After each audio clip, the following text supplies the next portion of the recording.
Alrighty guys, I know it's been a while, but I'm finally back with a new video. Due to a number of factors, including siblings, murderous lamps, and me needing to scrap MOCs for contests, most of the models I want to make technique breakdowns for have already been destroyed. And this makes me sad. So I figured I'd make a video where I go over all of the furniture designs that I created, as well as some by other designers that I like to include in my MOCs. Although most of the designs on this video are mine, the ones that are by other creators, I will leave links to in the description. So, without further ado, here are 10 furniture designs I like to put in my MOCs without bringing down their quality. Because, believe me, some of my MOCs look pretty bad all on their own.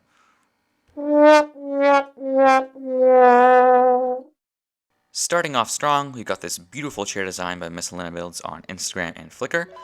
I was never too good at reverse engineering, so my version of his chair is a bit different and worse for the most part, but they're relatively similar. This design consists of 4 parts. The bottom, made up of 2 1x2 plates, 2 headlight bricks, and a 2x4 tile.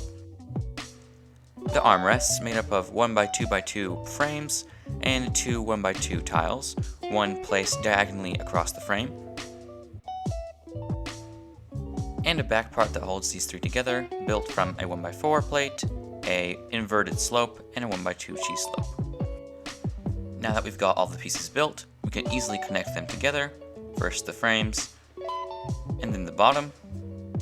Place a 2x2 tile on top, and there you go. This next design is a table by Armin Russ on Flickr and Instagram. It looks great for such a small model, and only requires 3 pieces. A brown 1x1 inkwell, a triangular panel with clip, and a brown clip and bar connector.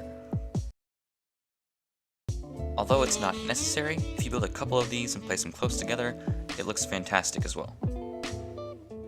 Next up, we've got the first design created by yours truly. It is one of the 3 useful things I came up with in 2021. Believe me, the list of useless things I came up with is much longer. This one is a bit harder to build from the rest in that it uses a rubber band.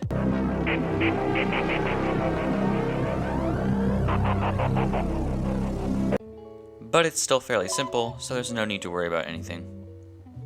Once you've finished the base of the chair using a 2x2 round boat tile and 4 white tooth bricks, wrap the rubber band around the tooth bricks and then place a black minifigure fin piece on top of the boat tile using the rubber band to hold it in place.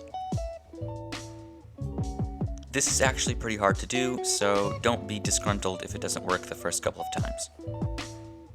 Besides the rubber band, the only other annoying thing is that the black minifigure fin piece that is used for the back of the chair actually only appears in 2 minifigures, so yeah, it's pretty rare. Next up, we've got this stool design, which I almost added to my list of useful things I created in 2021, but nope! It turns out that Michael Jasper, the legendary part usage magician, actually created something similar like 6 years ago. So yep, you can scratch that off the list. The rarest piece in this design is the plug from the Ham the Pig maxi figure, or figure I guess. So if you don't have that, you'll probably have to substitute with something else. I would not recommend buying it though, it's really overpriced. If you do have the plug though, you can attach it to a dark bluish gray small wheel, and then place that on top of the steering wheel sub part, and you've got yourself a pretty sick looking stool. The base of the stool, meaning the steering wheel sub part, is from the steering wheel piece, so if you want to have that as your base, you're going to have to pop it off. It's not too hard to do though, so you should be fine. Next up, we've got my personal favorite, a white coffee table. To build this guy, all you've got to do is rob your minifigure of their drone, attach it to a 2x2 round jumper plate. Next, connect minifigure hands to each of the drone's arms so that they're angled upward. And then place a 1x4x5, I believe, transparent panel on top of them. Now you've got a lamp. To build this guy, we're going to have to use an illegal technique, so if you're afraid of potential jail time, then, well, and too late, because guess what, we already used an illegal technique earlier, but yeah, warning you ahead of time. To build this guy, we're going to need the black steering wheel piece. The reason for that is because it has these 3 gaps in it that allow you to stick bars into it. This way we can create a pretty interesting tripod type thing that's perfect for the base and the legs of a lamp. Once you've got our tripod, take another black steering wheel, put a 3L bar in it down the center, and then place that new structure into a Speed Champions tire. Seeing as though the tire is made out of rubber, it should fit in pretty well. Then we simply connect these two structures, and voila, we got ourselves a lamp. Next up, we've got a desk, a very fidgety, fragile, anger-inducing desk that is harder to build than a wonky couch from IKEA. This is easily the most fragile design of the lot, and building it can be a tad bit frustrating, so if that doesn't bother you, then you're good. Step 1, we're going to take a jumper plate and attach it to a 1x2 tile, and we're going to need 2 of these little thingamabobs. Then we're going to take those 2 thingamabobs and attach it to the underside of a 2x4 tile by placing it in between the rim of the tile and its anti-studs. And then we're going to add a 1x2 tile in the exact same way.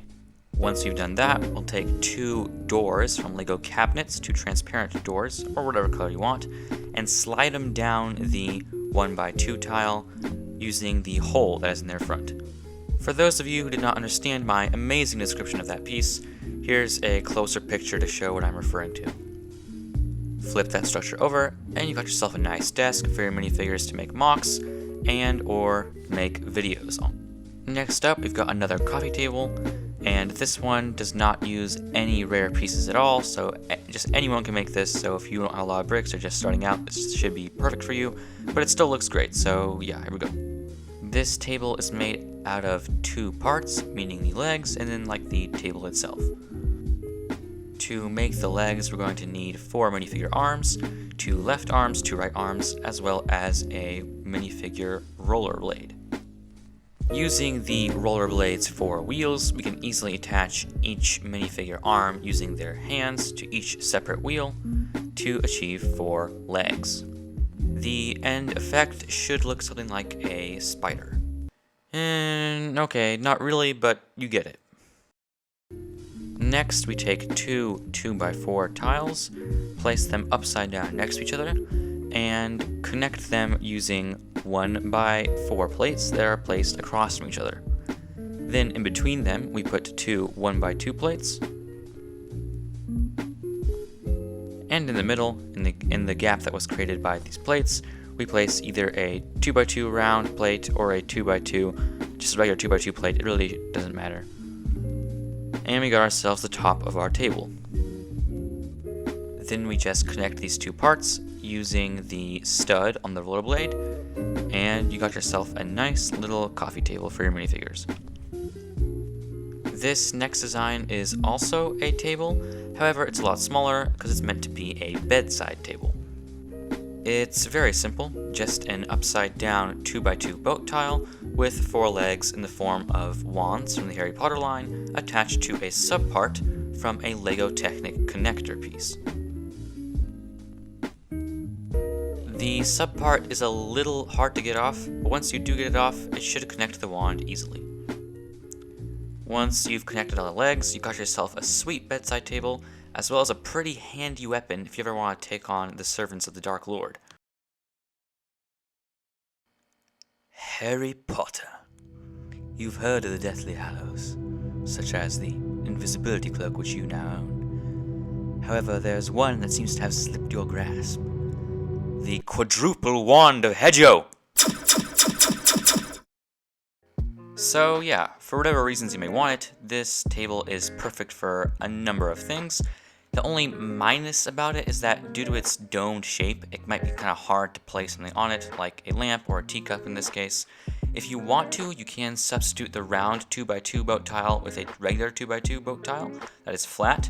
However, I just did not have one in reddish brown, so I used a round one for this video. Last but not least, we've got another little table. I did not design this one, however, I am not sure who designed it first. I first saw it used by Andreas Leander on Flickr, so I'll link his MOC, his page in the description. However, I want to make it pretty clear that I'm not certain who came up with it first. All I know is that it was definitely not me. So if you're going to use this in your MOC, don't credit me. Don't credit me at all, actually, ever, even if it's something that I created. If you're showing my MOC in a video, that's a different matter, but if it's just in like a design like this, I don't mind at all. Moving on, this is a very nice design that uses only a tiny bit of pieces, meaning a 1x2 grill tiles, one minifigure hand, and then two wand brackets type things, two wand holders with wands in them. The two things that when you get wands in a Lego set, they come in pairs and they come in these little holders. You're gonna want those without the wands taken out. Step 1 in building this table is to take the two grill tiles and connect them together using a minifigure hand. Then we simply take the wands and using the little circle parts on the end, we stick it into the grills using the gaps that they provide for us. Once you've done that, flip the structure over and you've got yourself another table. At long last, we've reached the end of this video. If you enjoyed any of these designs, feel free to use them in your MOCs. As I mentioned previously, I'll leave links to the original designers of each of the pieces that were not made by me in the description, so be sure to check them out. Each of them are masters in what they do. Highly recommend you check them out. I just finished a new immersive scene which I plan on making a technique breakdown-esque video for. I plan on going a bit more into detail on how I came up with the idea for it, how the design process looked. So, basically just how I built it. However, that video won't be limited just to the techniques used in it, in contrast to my previous videos on my built MOCs. That video should be out within the next couple of days, hopefully. So, until then, I hope you really enjoyed this video, and happy building. It's not for me to say you